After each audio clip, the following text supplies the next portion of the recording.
Venezuela, 7:28 de la mañana. Nosotros les damos la bienvenida a una nueva emisión de Puntos de Vista. Quien les acompaña en esta oportunidad, Oriana Cabello, poniéndoles a la orden nuestras redes sociales, @noticias canal I, por donde estamos completamente en vivo, también canal_I, nuestro canal de YouTube informativo Canal I, por donde podrá próximamente disfrutar de esta entrevista. También disponible nuestro código QR en pantalla para que usted descargue nuestra aplicación, disponible para Android y iOS para que disfrute de toda nuestra programación. A esta hora también saludamos a las emisoras aliadas que se conectan con nosotros en el estado de Aragua, clase 91.5 FM, la emisora perfecta, Ciudad 106.1 en los Altos Mirandinos y 100.1 Tropical Estéreo en Guarenas, Guatire, Valles del Tuy y por supuesto también Barlovento. A esta hora nosotros por supuesto recibimos en nuestro estudio a Francisco González, analista internacional. Un gusto, un placer recibirle aquí en Puntos de Vista para analizar todo ese contexto de la cumbre de los BRICS, esta 16ª edición que se ha generado pues bastantes expectativas, sí. Pero un punto importante que nosotros tenemos que abordar en principio de esta entrevista es la no adhesión de Venezuela al grupo de los BRICS, ese veto por parte de Brasil. ¿Qué postura pues toma ahora el grupo de los BRICS y qué lectura se le puede dar a esta posición? Sí, bueno, primero, Oriana, creo que para explicarle eso a los televidentes es importante ver cómo funciona esa estructura, ¿no? Brevemente. En principio tenemos una estructura formada por los 5 países fundadores iniciales, de ahí viene el acrónimo BRICS, ¿no? Que significa ladrillo en inglés. Esa estructura más o menos se venía forjando por allá de 2002, cuando había estos intercambios alternativos a lo que era el neoliberalismo todavía, que estaba muy ferviente en esa época, y comienzan estas lógicas de integracionistas entre países como China, como Brasil, pero que ahí entra Venezuela de alguna manera, ¿no? Cuando llega Chávez al poder, lo primero que hace es viajar a China, hace acuerdos con los chinos, luego se conocen con Putin, y Venezuela de alguna manera ha sido forjadora de ese nuevo mundo, como le llaman, ¿no? Entonces, más allá del tecnicismo que vamos a explicar, Venezuela ya está ahí de alguna manera, ¿no? Entonces, ¿qué pasa? Pues ya en el año por ahí 2008-2009 se forja la primera cumbre, 2009 en Yekaterinburgo, en Rusia, y ahí ya ahora sí tienes conformada la primera estructura BRICS, ¿no? Correcto. Con los países como Brasil, Rusia, India, China, y más adelante, 2009 por allá, se le agrega Sudáfrica, por ahí viene BRICS, ¿no? Exacto. Ya en plural. ¿Qué pasa? Las primeras cumbres como esta de Kazán se organizaban con estos 5 fundadores y el poder de decisión de que entrara uno u otro son por parte de estos 5, eso le llaman, es un consenso que hacen de manera unánime para que esos 5 decidieran. A partir del año pasado, justamente 23 y el de este año, enero, se amplía a 10. ¿Ves? Sí, eso fue en agosto del año 2023. Exacto, que ahí entró Argentina. ¿Viste la otra polémica con el cambio de gobierno de Alberto a Milei? Entonces Milei todavía está que sí, que sí, no, más que sí. Eso está ahí. Pero lo cierto es que esta ampliación hace que necesitas, cualquier miembro nuevo, tiene que pasar por la consenso de estos 10 que son ahora en vez de los 5 iniciales. Los primeros. Exacto, entonces bueno, ahí ya seguramente Venezuela por el tema Brasil, al no tener la unanimidad, ya no puede estar en el club de los 10 por lo menos, pero parece que tampoco en el otro de los nuevos que entraron como socios, que es otra gradación, ¿no? Y quería decirte también, porque más allá de eso hay una otra forma, no de ingreso directo, ni como miembro pleno ni como socio, sino que esta tiene que ver más con personas que se integran, o países que se integran al nuevo Banco de Desarrollo, que se está en Shanghái, ¿viste? Entonces eso, algunos países, aunque no estén en estas dos modalidades, son simpatizantes, son amigos de ellos y pueden estar ahí. Te voy a dar un ejemplo, Uruguay está ahí, por ejemplo, ¿no? Eso me gustaría abordarlo específicamente. ¿Cómo surge o cómo funciona, mejor dicho, el Banco de Desarrollo? O sea, tomando en cuenta eso que usted acaba de decir, que no necesariamente tienes que ser miembro para poder optar con el Banco de Desarrollo. Claro, cuando te decía el Uruguay es un país que, por ejemplo, tiene proyectos ahí. Entonces, hay otros, ¿no? Incluso hay otros que pudieron haber estado ahí. A ver, Etiopía entró, ahora sí como miembro pleno, ¿no? Y estaba ayer ahí, estos días en la cumbre de Kazán. Y también estaba en proyectos, ¿ves? Puede haber algunos que aunque no estén en proyectos sean miembros, ¿no? Más de manera quizás de consenso, de discusiones, de debates, o quieren participar porque les da fuerza en el ámbito internacional, ¿no? Todo lo que implica los BRICS. Sin embargo, claro, es una posibilidad enorme para un país estar como miembro pleno, ¿no? Incluso en los socios, pues ayer entró, por ejemplo, entró Bolivia, Vietnam, que no estaba, Cuba está. Entonces da más posibilidades, seguro que sí. Sin embargo, como te digo, pues el hecho de que no es algo, por supuesto, para nada que tenga que ver con tratar de justificar, pero sí el hecho de que aunque un país no esté en ese club, puede estar de alguna manera con los proyectos que se dan con vinculado. Shanghái. Sí, claro, y pasa bastante además.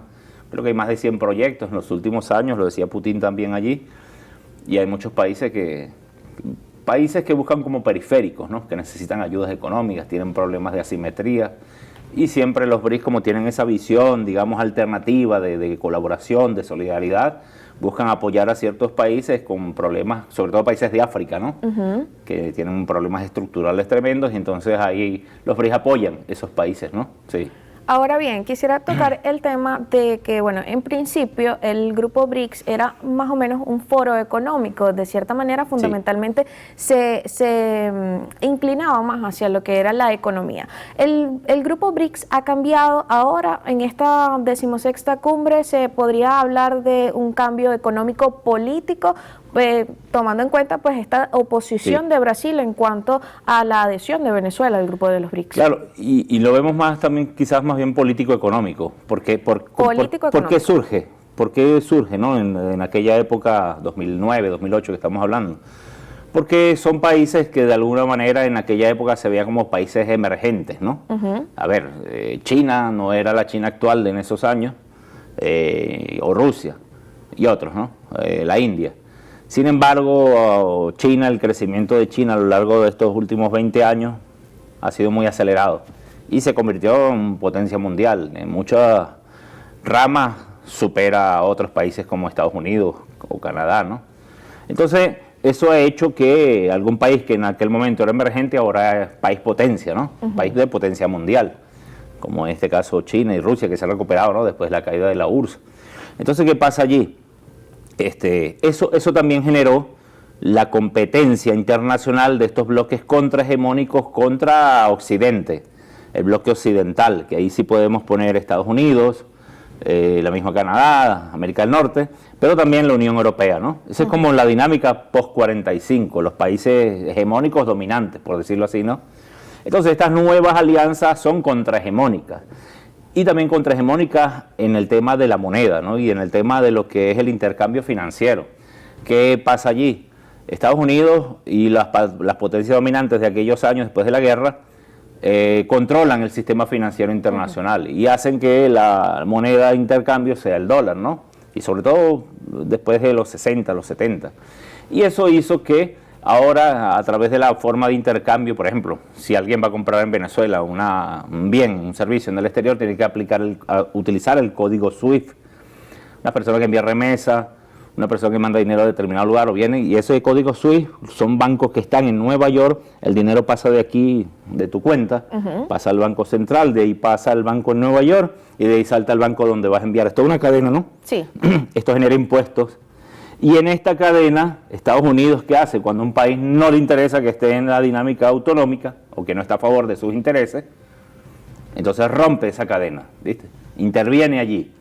Y eso es lo que nos pasó, bueno, sí, desde que llegó Chávez al poder, ¿no? Aquí en Venezuela, pero eso se mantiene. Y se lo aplican en el 2019 a Venezuela con mucha contundencia y se lo aplican ahora a Rusia. Oye, imagínate la magnitud de Rusia, el país más grande del mundo, ¿no? Pero en este caso Rusia es un país muy sancionado en esa lógica, ¿ves? Y China, guerras comerciales. Si pasa con Venezuela, imagínate un país de esas magnitudes, China, ¿no? Y le hacen eso, guerras comerciales. Entonces se cansaron. Y empezaron a buscar alternativas para ver cómo suplir ese intercambio. De eso me gustaría hablar en la siguiente parte, cuando son las 7:37 de la mañana. Nosotros hacemos nuestra primera pausa aquí en Puntos de Vista. Al regreso continuamos con más. Venezuela, 7:39 de la mañana. Nosotros estamos en Puntos de Vista, en esta segunda parte, conversando con Francisco González, analista internacional, sobre todo lo que aconteció en la cumbre de los BRICS, esa oposición de Brasil en cuanto a la adhesión de Venezuela a este importante bloque. Quisiera preguntar exactamente, haciendo un breve análisis, ¿cómo se va Venezuela de los BRICS? Bueno, en principio hay que ver que no es que totalmente, ¿no? Está fuera. Como te decía anterior, en el bloque anterior, Venezuela de alguna manera ha sido forjador de esa lógica integracionista internacional, alternativa, ¿no? Al sistema occidental. Sin embargo, bueno, en este momento la dinámica de Brasil, con Lula a la cabeza, pues, mandó a su comisión, a su delegación. Lula no pudo porque viste que se reventó la cabeza. Tuvo un accidente. Y no podía montarse en aviones, entonces le recomendaron que no se fuera de un viaje largo. Pero su cancillería, su canciller, en este caso, sí, también su asesor internacional muy importante en Brasil y en Itamaraty, que es como la cancillería de ellos, ¿no? Celso Amorín, llevaba ya esa determinación, ¿ves? Mira, de hecho... ¿Pero por qué surge? O sea, exactamente cuál es el punto. Porque Brasil es uno de los países que está más en contra de lo que fue el reconocimiento, ¿no?, de Maduro el 28 de julio, el presidente Maduro en las elecciones. Entonces es un país que se suscribió a la línea de que hay que mostrar las actas, la línea de la extrema derecha venezolana. Y siguen esa lógica, ¿ves? No, quizás un poco Petro se aleja un poco de eso. México, que estaba en esa dinámica, también se alejó de eso, ¿no? Pero ellos siguieron esa tónica. Y en esa tónica, pues, envía a su delegación allá con esa dinámica. Y mira una cosa, ¿no? Si bien Putin invita al presidente Maduro, y él viaja, y parecía que todo iba bien, ves que el presidente Maduro se reunió con todo el mundo, Putin lo recibe como si fuese un miembro pleno, ¿ves? De tú a tú ahí en la mesa. Sin embargo, la delegación Brasil estaba trabajando tras bastidores, y hace ya unos 5 días utilizaba la fuerza, que Brasil no es cualquier país, es un país enorme, ¿no? No hay países de frontera, es un país con mucha fuerza internacional, y vamos a explicar un poco eso, ¿no? Entonces, ¿qué pasa? Que Brasil envía esa delegación, pero ya en medios internacionales también estaba jugando un poco a mostrar que ellos iban a vetar a Venezuela, ¿no? Entonces eso corría mucho en medios, y mientras estaba el presidente Maduro ahí, en Kazán, eso se vendía en medios internacionales, ¿no? Y parece que hacerle daño a Venezuela parece que vende, ¿no? Hay un poco gente, y bueno, sí, lamentablemente, y periodistas, y toda esta dinámica, y canales que se prestan a eso, ¿no? Entonces, ¿qué pasa? Nosotros lo veíamos venir, pues, no nos sorprendió del todo. Pero bueno, el presidente, yo creo que toma la determinación, va personalmente, y eso hizo fuerzas, ¿no?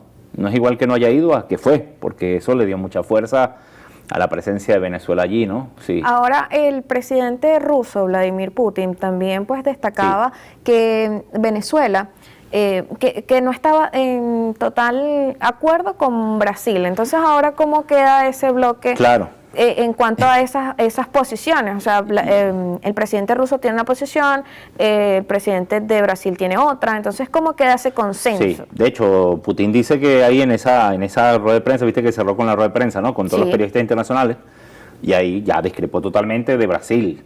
Y otra cosa, el fondo habló del tema del consenso, lo que te explicaba, ¿no? El tema del consenso, que todos tienen que votar nuevos integrantes a favor. Entonces, ¿qué pasa? Él habla que, bueno, él llama a que a Venezuela y Brasil arreglen su situación, y ahí ya prácticamente vimos, bueno, sí va a ser más difícil, ¿no? Porque Brasil no iba a doblegarse.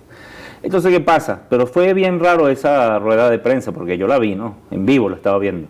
Al final de ella había una periodista de un diario brasileño, de Sao Paulo, importante, y ella aparece allí, ¿no? Entonces, cuando ella va a hablar, parece que tiene un papel en la mano, no sé qué cosa, Putin la anuncia, pues, ¿quién es esa muchacha? Estaba Peskov, que le estaba ayudando ahí, ¿no?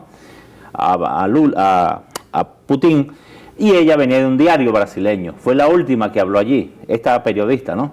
Entonces, ella es la que saca a flote el tema de Venezuela en esa rueda de prensa, y fue la última participación.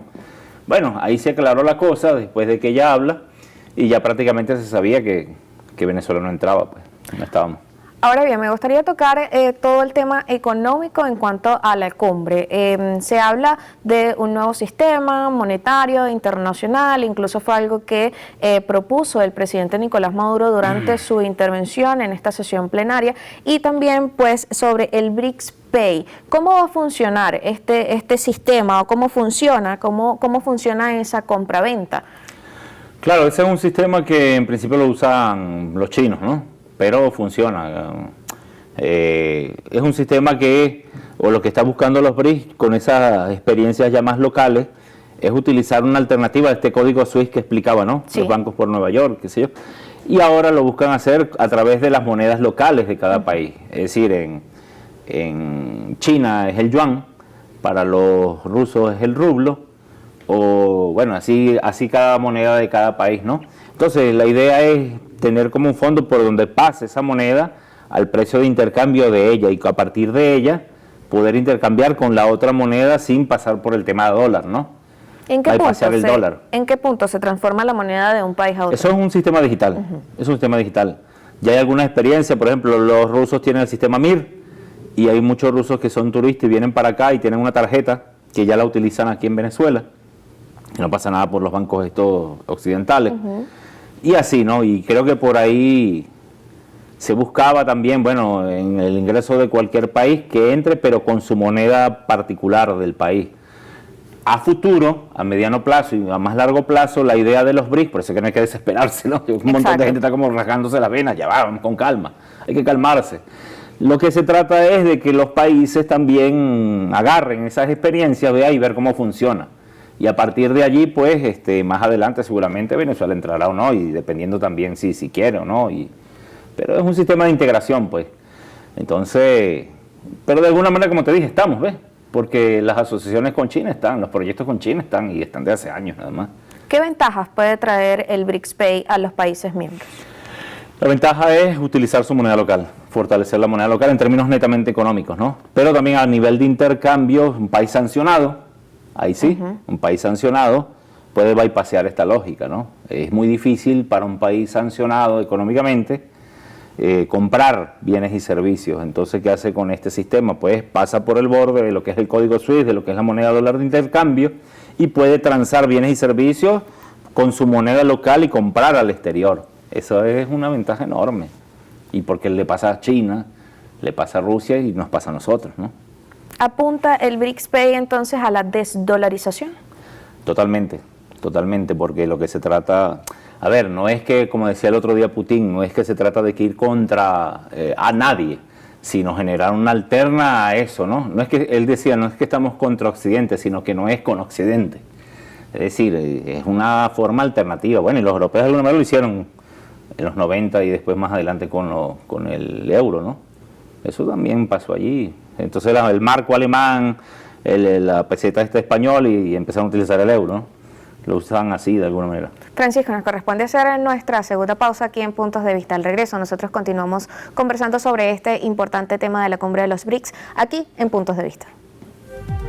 7:48 de la mañana, usted está en sintonía de Puntos de Vista. En este bloque final conversamos con Francisco González, analista internacional, sobre el desarrollo de la cumbre de los BRICS, la presencia, por supuesto, del presidente del Ejecutivo Nacional, Nicolás Maduro Moros, en Rusia, en Kazán específicamente, y hablábamos antes en la parte anterior, hablábamos sobre todo este tema económico. Yo quiero resaltar, Francisco, que el presidente ruso, Vladimir Putin, habló sobre algunas cifras importantes. Él destacaba que el Producto Interno Bruto global crecería al menos en un 4%. ¿Qué lectura se le da a esto?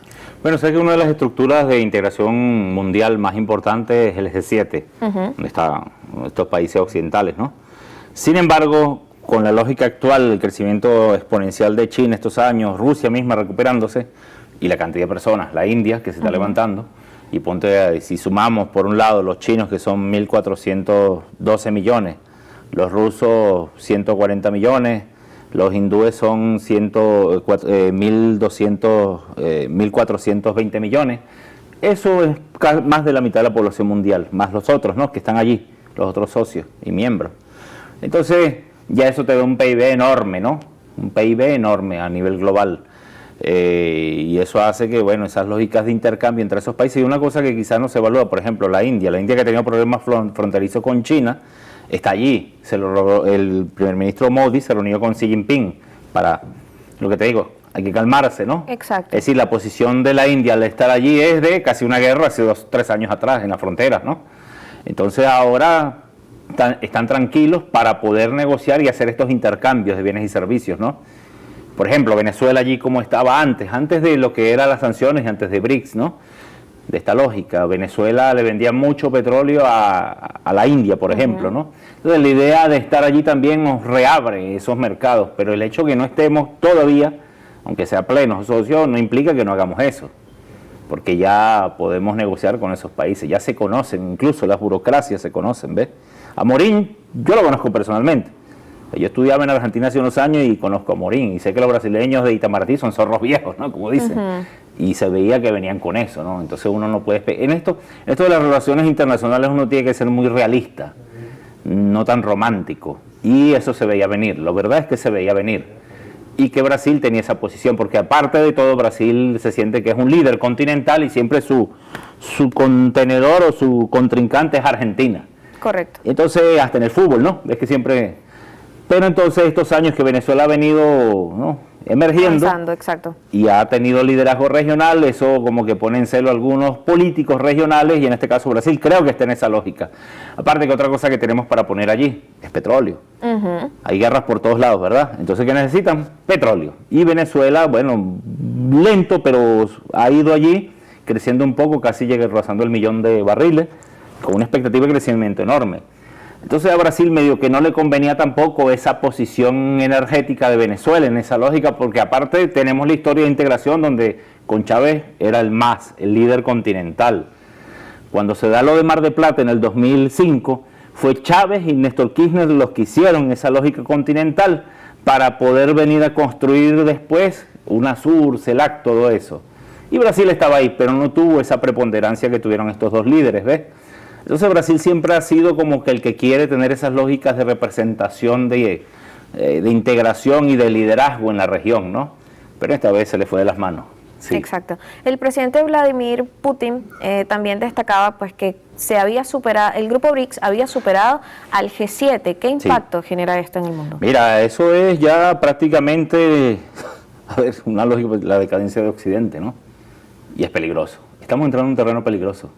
¿Por qué? Porque, a ver, viste que hicieron esta reunión en Kazán, no es Moscú.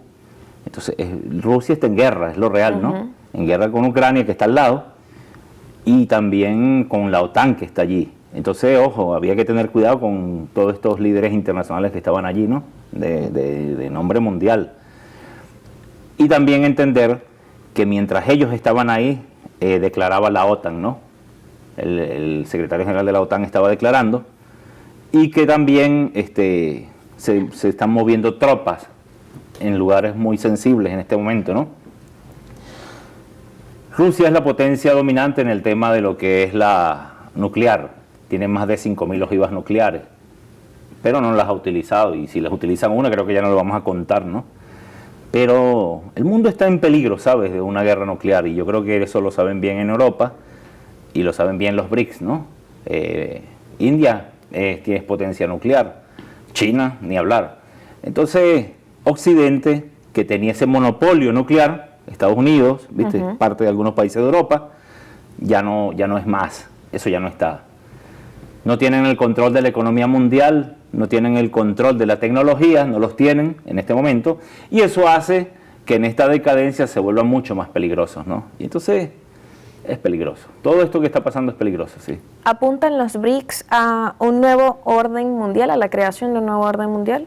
Si no entramos en una guerra nuclear, seguramente. Eso es lo que te digo. Ninguna potencia dominante va a ceder su espacio por las buenas. La historia nos dice que no es así. Y ojalá sea así esta vez. Es lo que se busca, ¿no?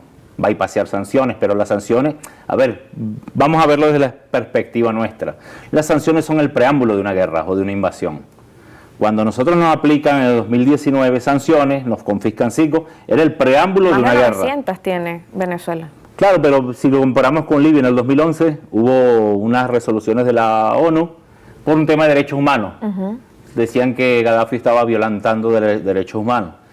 Invaden Libia y, ojo, China y Rusia vetaron, pero no pudieron. No es la China y Rusia actual, ¿te das cuenta? Es distinto, tiene más fuerza, ¿no? Y se metieron al país, mataron a Gaddafi y destruyeron al país. Y las reservas económicas de Libia desaparecieron, una fundación que se habla hoy en día que la tiene un expresidente estadounidense, ¿ves? Entonces, ese es el mundo en que vivimos actualmente, ¿ves? Un mundo virulento, en crisis, en caos total. La fuerza bruta impera, ya no impera el derecho internacional. Entonces, en esa lógica, los BRICS vienen a ser también un muro de contención de toda esa posibilidad de una guerra mundial. Eso justamente quería preguntar, ¿apuntan los BRICS a la conformación de un mundo mejor? Claro, la lógica es no eso, es lo contrario. Y la lógica, por ejemplo, escuchamos a Xi Jinping que hablaba allí de un instituto de formación y universidades BRICS, de intercambio con estudiantes, ¿no? China no ha invadido países en los últimos 30 años, no hay esa lógica, ¿no? Entonces no hemos visto por parte de los BRICS, sino que siempre la defensiva. El tema de la operación especial de Rusia depende de un tema defensivo, porque la OTAN estaba metida en Ucrania y en el 2014 se metieron allí. Brevemente, ¿qué se espera para el futuro de los BRICS? Bueno, se espera una expectativa de crecimiento, pues, y generar alternativas a este orden, a este desorden mundial. Entonces lo que se busca es eso, pues tratar de equilibrar. Y Venezuela en eso entra también a equilibrar en el tema energético, ¿no? Entra a equilibrar allí. Si bien hoy no se pudo, pero estamos. Más adelante seguro estaremos un poco más. Entonces estos procesos son difíciles, complicados y llevan tiempo, ¿no? La gente tiene que entender eso es así. Francisco, un gusto y un placer recibirle aquí en Canalí, en Puntos de Vista Venezuela, cuando son las 7:57 de la mañana. Nosotros ponemos punto y final a Puntos de Vista, por supuesto, recordándoles nuestras redes sociales, @noticiascanalí, @canal_i, nuestro canal de YouTube para que usted pueda disfrutar de esta entrevista, Informativo Canalí, y recuerde que puede descargar nuestra aplicación a través del código QR que ve en pantalla, disponible para Android y iOS. Feliz fin de semana, la invitación será hasta el lunes.